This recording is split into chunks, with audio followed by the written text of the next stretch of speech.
In his classic book, Democracy in America, Alexis de Tocqueville of France observed, "There is no country in the whole world in which the Christian religion retains a greater influence over the souls of men than in America, and there can be no greater proof of its utility and of its conformity to human nature than that its influence is most powerfully felt over the most enlightened and free nation of the earth."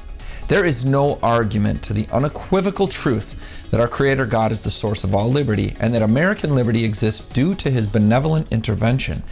In his first inaugural address, George Washington repeatedly talked about God's blessings upon America, saying, "No people can be bound to acknowledge and adore the invisible hand which conducts the affairs of men more than the people of these United States."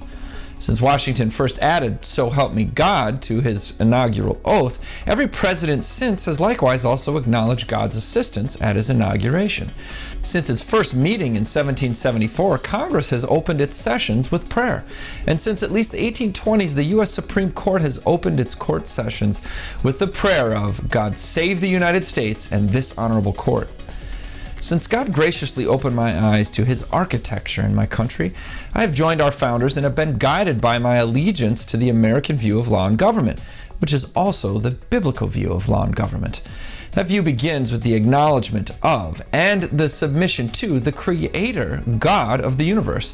And subject to His law, we form governments for the purpose of protecting the rights that He has granted and protecting the ability to perform the obligations He requires.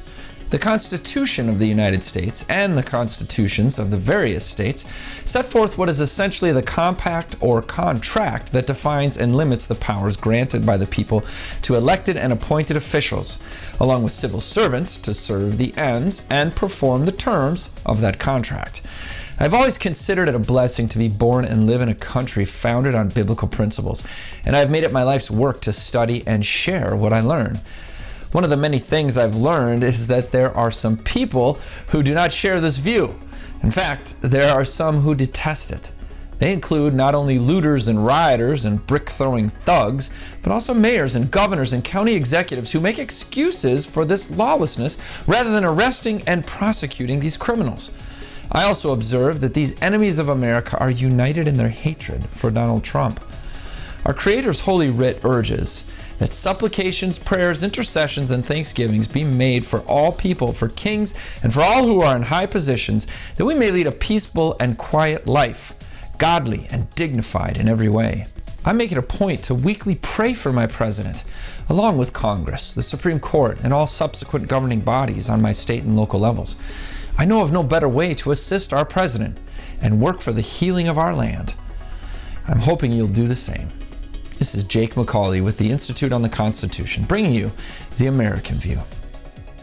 Thank you for watching our weekly commentary on the Constitution.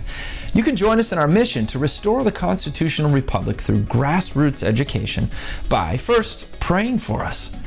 Next, you can study our materials. You can purchase our courses and materials on our store, or become a member and get all of our content online for free at instituteontheconstitution.com. Lastly, share. Share your knowledge, share our content. Teach our courses in your homes and community. We can provide the materials, the facts, and the support, but we need you to be the hands and feet of this movement. Thank you, and together may God bless our efforts.